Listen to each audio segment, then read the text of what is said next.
latest Shop Talk episode of our Farmer and Rancher driven podcast, FP Next, powered by John Deere. I'm one of your co-hosts, Sarah McNaught, and I'm here with Kurt Arns. Hi, Sarah. Yes, we're powered by John Deere. So for all of your equipment and technology needs, see your local Deere dealer. So Sarah, here in Nebraska, we've had quite a bit of rain, a lot different than last summer. It was about the same time. We've had plenty of rain, lots of light shows and thunderstorms come through, a few hailstorms that we didn't need, but that's kind of what happens when we have a little bit of a wetter summer. How are things looking up in the Dakotas this week?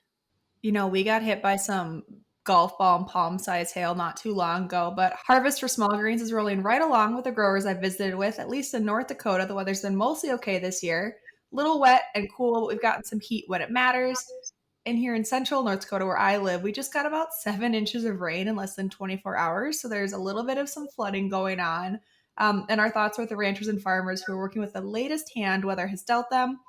And also, all of us at Farm Progress are wishing our listeners a successful and, most importantly, safe harvest season ahead. That's right, Sarah. We know better than anyone how busy harvest can be.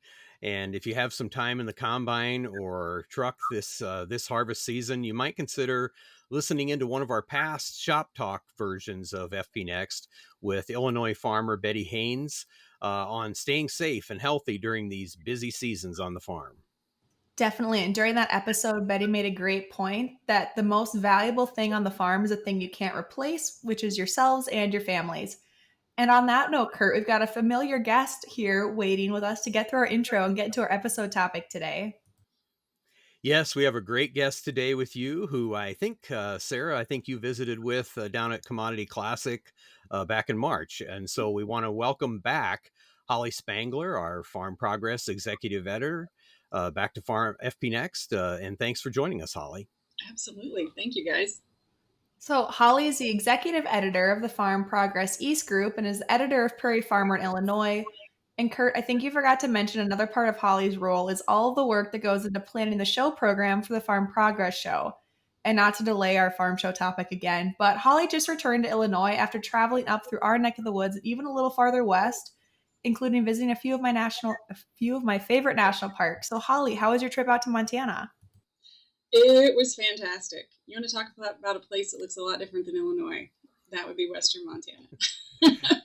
My daughter was out there interning all summer, and so we got to drive out together back in May, and we took the northern route, up through your neck of the woods, Sarah. Took I-90 out, and I just thought it was so cool to watch the ground change, from the prairies to the plains to the rolling hills to straight up mountains. So it was really cool. And then we came back across Kurt's neck of the woods earlier this week on I-80 and came across Nebraska and got to see quite the lightning storm. You guys really do lightning well. It was impressive. The whole sky lit up, fingers of lightning everywhere. We were like, we've never seen anything like this. So it was neat to see and good to be back home. So, Holly, you and your family also farm in Fulton County in Illinois. And so that really means you balance a lot between your role in Farm Progress and on the farm. But on the crop side, how is everything looking this time of year in your guys' place? Yeah, it's today, we're mid-August. Like normally this time of year, we'd be pretty brown. Pastures would be pretty dry. I mean, things are green and lush. We haven't gotten a break from mowing all summer. But man, the cows are fat and happy, and they enjoy that, and the crops look fantastic. I mean, we've really been blessed in terms of the rain. We had another inch overnight last night, and things are looking good. So, Holly, it won't be very long, and you guys will be heading over to Boone, Iowa for the Farm Progress Show. It's coming up really fast. We had the opportunity to talk with Matt Youngman in our last episode, and I think we kept Matt for about an hour just talking about the details of Farm Progress Show and Husker Harvest Days and all the big farm shows. So I won't ask how many staff members are needed to pull off Farm Progress Show because it's a bunch along with volunteers. But how big is your editorial group that'll be heading over to the show in Boone? Yeah, it's a great question. I think we're around 15 editors, and I may be missing a few. That's a ballpark guess, but we have 9 editors on our new products team. So that means a group of people who are going out going booth to booth, looking for equipment and products that are new here at the show that we can tell readers about. So that's a pretty massive effort on the ground, and then organizationally later to get all that put together and out. We got 2 more editors who are just doing photography. We've got our policy editor is going to be out there with a lot of farm policy coverage that happens there. Another digital staff who are helping get it all onto the internet. So it's quite an effort. Yeah, it takes all hands on deck, right? I mean, that's kind of the way it goes at the big farm shows. I had the opportunity to go to Farm Progress Show and be on that new products team, both in Decatur and Boone. Show sites are just beautiful. Really a good experience for anyone who is used to going to farm shows. These are, the best among the showgrounds. And if you have never been, I mean, it's a good time to go because the show sites are easy and accessible and really fun to be on. How do you like the grounds over in Boone? And when I was in Boone on the new products team, I thought, what a great show grounds and what a great show. That's for sure. Yeah, for sure. I mean, these are modern Farm Progress Show sites, right? Like I remember the years in my early years here as an editor, and then as my years as a farm kid going to a Farm Progress Show where we popped that thing up in the middle of a cornfield somewhere and brought we built a tent city out in the cornfield, and we parked people on stalks, and I mean it was a whole thing. And if you got rain, you were in big trouble. So now we have these, very modern new semi-permanent facilities, right, where we're rotating between Boone and Decatur. The streets are paved. There's massive amounts of drainage and tile going on to move water off quickly if they would get a pretty good rain shower. So the sites are just like top end at this point. And then I think that's reflected in the exhibitors that come in and the amount of investment that they put into their lots and the rock and the gravel and the air conditioning and all kinds of stuff. So it really makes it a high class sort of adventure for anybody that wants to go out and see some equipment and see some of the latest things that are going on. So speaking on all that weather and rain, Holly, I think we've just decided that we're going to have nice weather for Husker Harvest Day since it's still a little bit of a ways away, and that's where Kurt and I go to every year. But since you're about to head out to Iowa with the Farm Progress Show, which is August 27th to 29th, what have you seen the weather forecast is looking like for the show? Yeah, Matt Youngman, you mentioned, they subscribe to some high-end weather forecasts, and that the long-term trend is what they're looking at right now, right? Because we can't trust necessarily the specifics out that far, but we can trust the trends. The trend looks fantastic. That's, highs of 82, lows of 60, very even. If you see those deals pop up with like a high of 97, low of 75 kind of thing, that means there's a thunderstorm. We don't necessarily want that. We don't see anything like that, on that horizon. So we've got a nice even trend, and if we get a couple tints here and there, that'll settle the dust, and that'll be real good too. Yeah, I think Matt and the crew always put in their orders for good weather for the next show about the day that the last show ends. I mean, it takes about a year to get that order filled, and they've done a pretty good job over the years, that's for sure.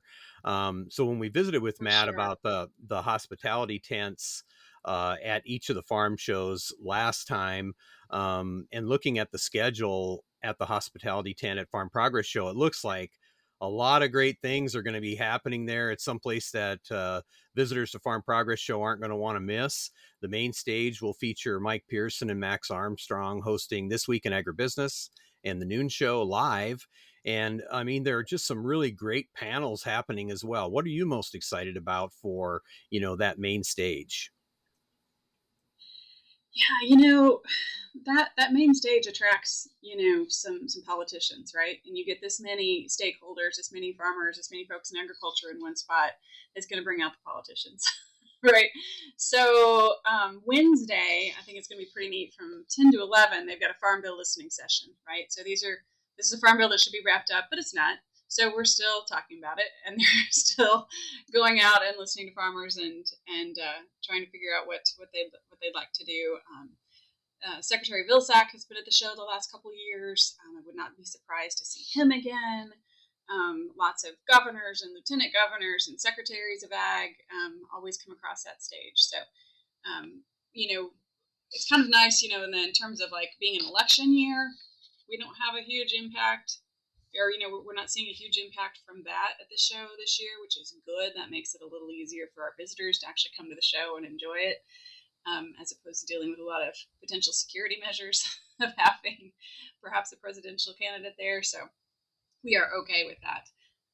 So I am looking forward though to seeing, like, hearing what some of those farm bill listening sessions sound like and what folks have to say. I know besides all of the great content you guys always have in there, when it is kind of a hotter, little bit on the warm side sunny day, which is anything above 80 for us up in North Dakota, right? Those hospitality tents are so nice. Like give your feet a break and get out of the sun from walking the grounds there. And speaking of walking a lot the farm shows, I am a big Garmin watch person and I'm big on tracking my steps. And especially when I'm at a farm show, I like to see if I have a reason to be so tired from where I get all those new products. So Holly, how much ground do you guys and the other editors cover while you're at the show? Yeah, it's a great question. I mean, it's a 90-acre exhibit field. That's a lot of streets, corner to corner, end to end. And then, we spread out onto the field demos, right? And so there's another, well, it's 350 acres of field demos, but then, they'll take off about half of that for staging and that kind of thing. But still, it's a lot of ground to cover out there too. So yeah, you're right. It's an easy 20,000 step day. Like, and you're tired at the end of the day with good reason, and it feels good. It's a good kind of exhaustion. And I'm going to handle a lot of the photography this year, so it's that kind of like you got to be everywhere all at once. So it's fun, but it's exhausting, but it's fun. So we just keep saying that. Well, if you're tired after the show is over, you did a good job, right? I mean, that's just the way it's supposed to feel, I guess. And I think it probably feels that way Yep, for a lot of exactly. the visitors too, because it's a long day for a lot of folks. Yeah. With the economics the way they are in the farm economy these days, people are a little more concerned. And I hear farmers say, "Oh gosh, why do I want to go see all that new stuff that I can't afford?" That kind of thing. But yet, to keep in touch with a lot of the engineers, the people who are really involved in the ground level of development of a lot of this new tech and new products. I mean, they want to hear from farmers. So, Farm Progress Show, Husker Harvest Days, that's a good chance for farmers to interact with the people who really make a difference, right? I mean, that's reason enough in my mind to go. Plus, you kind of are able to keep track of what is coming down the road. Maybe it isn't going to be on your farm tomorrow, but it might be next year or 5 years from now. But it's good to, be in on the beginning of that. And it's amazing how these shows, a lot of these companies use them as a launching pad for a lot of the latest and greatest. And they use farmer input to help, I mean, tweak things that maybe aren't going to work so well. Don't you think? Yeah, for sure. Super personally, this has always been a good show for my husband, to go to. And like, if you want to actually talk to somebody from the company or you want to talk to an engineer, there's a good chance they're standing there. There's a good chance the company president's standing there. You know what I mean? Depending on the size of the operation you're talking to. And so, there's been times we've had trouble with a piece of equipment that we're like, and we haven't been able to get, maybe the help that we needed through the dealer, but he's able to go talk to the actual company folks, at the show and get the kind of response that you'd like to have, right? So, and get the problem fixed. So that's I think one of the best things about the show. Those chances to talk to those folks, even if you're not shopping, even if you're not buying, and then exactly to your point, to be able to see what's coming, down the pike that you may not want to invest in 2025, given some of the prices, but maybe 26, maybe 27, and when things start to turn around, because agriculture is a cycle, as we know. So one of the cool things, and again, I was talking to Matt the other day, we've got all 5 major side-by-side companies are going to be there with side-by-sides that you can try out on like a ride and drive opportunity. So Kawasaki, Can-Am, and Kubota are all having ride and drive opportunities on their lots. So you could get in and try those out. Polaris and John Deere are out in the ride and drive area, like next to the field demos. So you could actually, if that's something you're in the market for, you could actually go try out all 5 of them and compare them, and then have a better idea what you might be interested in the future, which I think is pretty cool. You'd be hard pressed to find that kind of access to all of those different companies side by side anywhere else. I mean, I don't know where you would ever find that. And so there's another reason, to be, those farm shows are pretty important in that way. There's always tons of demonstrations and lots of activities going on at Farm Progress Show, of course. I mean, the big highlight, I mean, at both of these shows is the corn harvest demos, I think. Always draw a crowd. And, Matt says the crops are looking really good at the show site at Boone. What are some of the demos that you and your family enjoy the most? It's hard to beat watching combines run through corn, right? Like in August, like it's just sort of that anticipatory excitement, right, for your own harvest. Like, and I always get a lot of questions. When somebody sees you've got a Farm Progress Show shirt on, they're out there, and then they want to know, like, how's it yielding? What's the moisture? And you have to say, well, okay, this is 82-day corn. Like y'all would grow in a North Dakota hybrid. And so you can't extrapolate a whole lot to what your field's going to look like a month from now. But it's just that excitement, right? Like, how's it shaping up? How are things looking? Anticipation for harvest. Those are all things that we like to see. And that's the whole point, right? When the Farm Progress Show, when we started that, I wasn't here.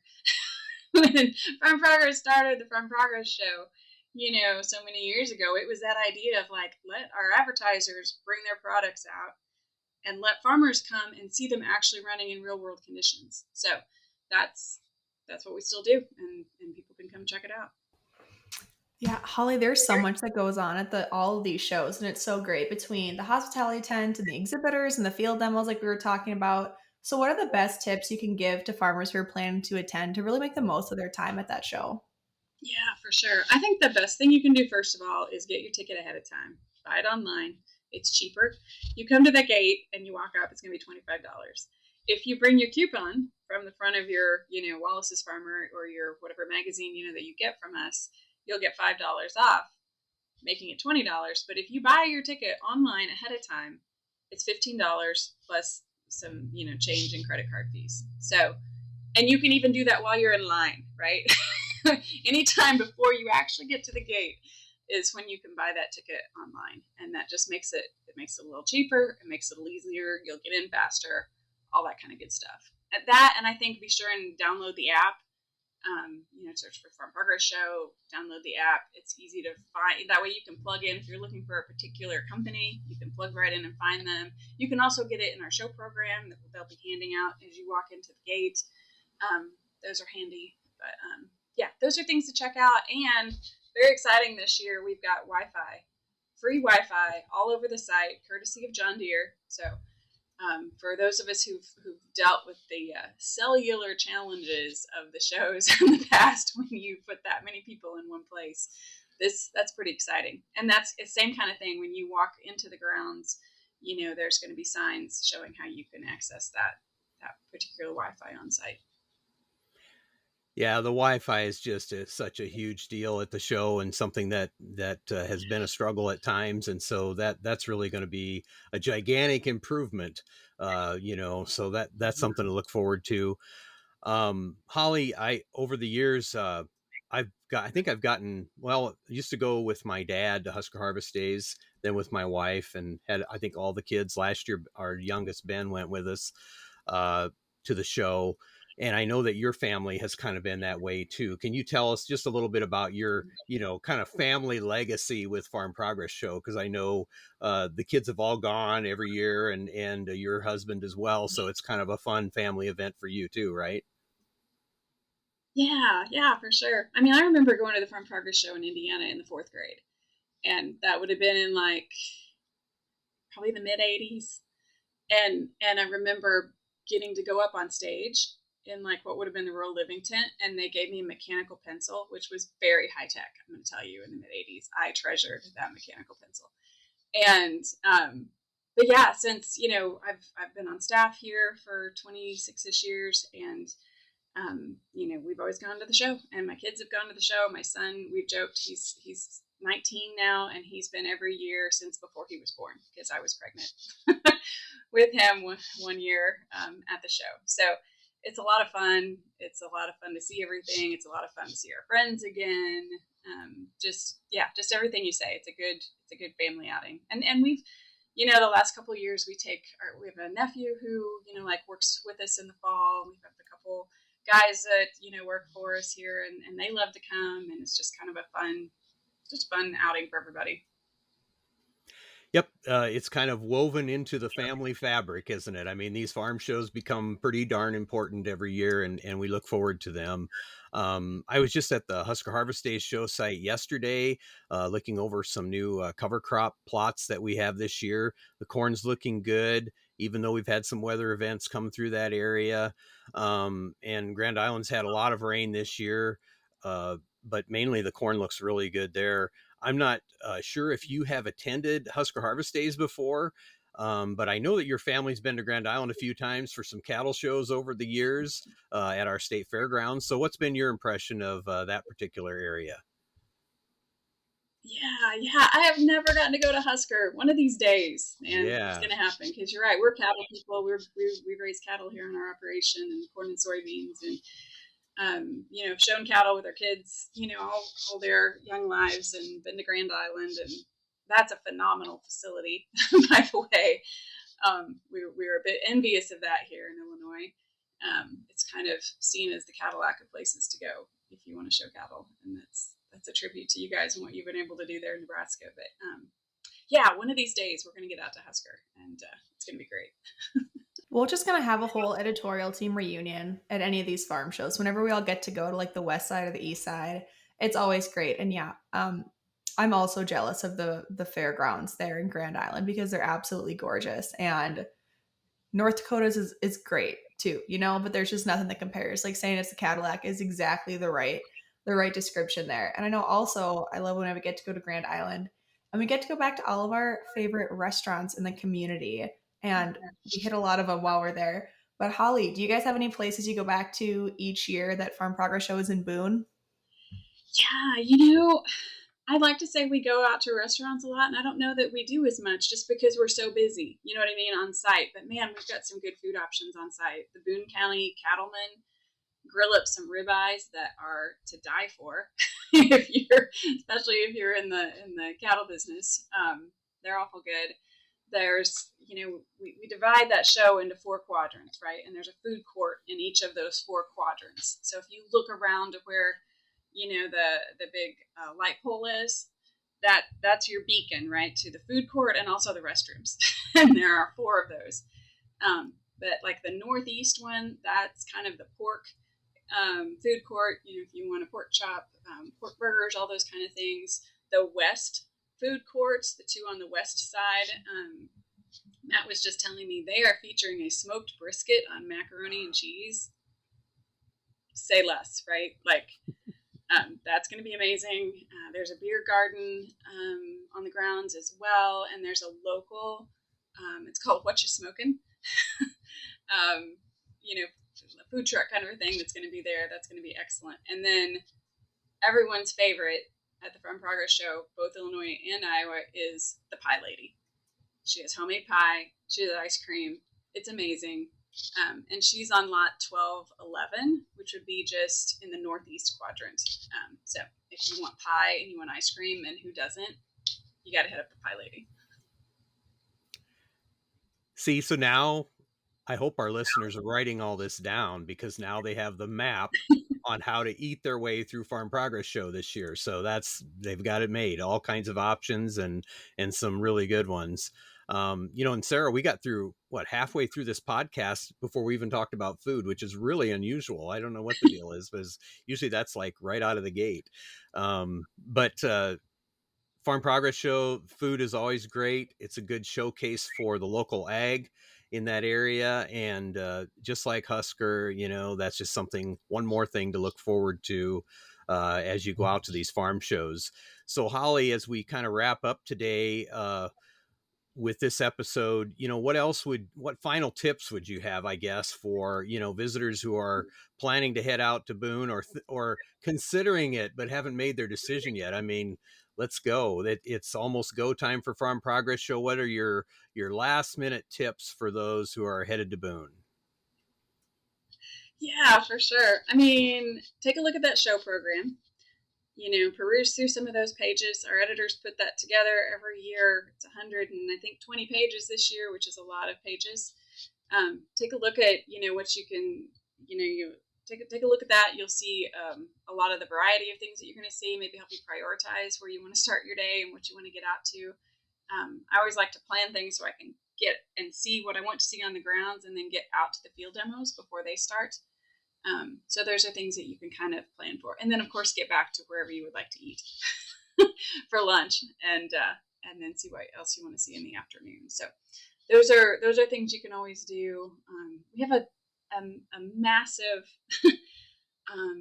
outpouring of volunteer help too. That people from those communities, from the Boone community, that come in and they make money for their organizations. They're staffing those informational booths, the food areas, all that kind of stuff. So it's really cool to see it all to come together and to see just the number of folks who make this thing happen. It is for sure an all hands on deck situation. It sounds like there, Holly.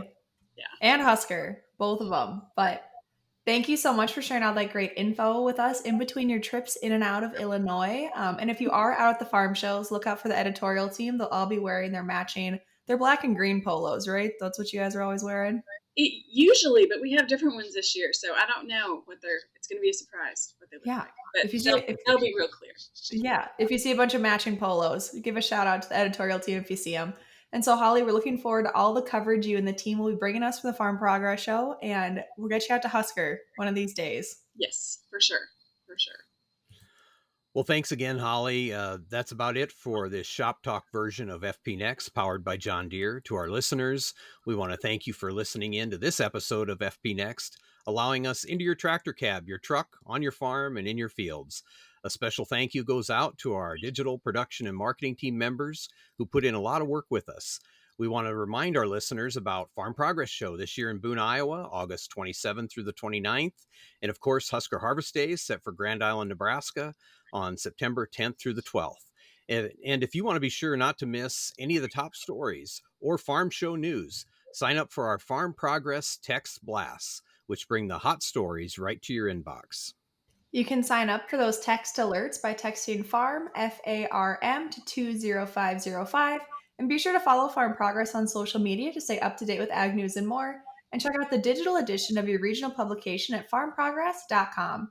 Find the links to buy your Farm Progress Show tickets and Husker Harvest Days information in the episode description. And tune into our next episode of FP Next, where we continue our streak of the farm show fever with a Farm Files episode with Kurt and I talking about some of our memories and experiences from the shows down in Grand Island. Yes, just one more great topic. Like you said, it's kind of the Farm Show Fever trilogy here, these episodes that we've been doing. And so we all look forward to it. Follow along with FP Next by listening and subscribing on your favorite podcast platform or YouTube or Farm Progress Online. And be sure to leave us a review if you enjoy the show. Sarah always says 5 stars or nothing. Absolutely. And remember, if it's agriculture, your friends at Farm Progress have you covered. Here's wishing you high yields and good weather. We'll see you next time.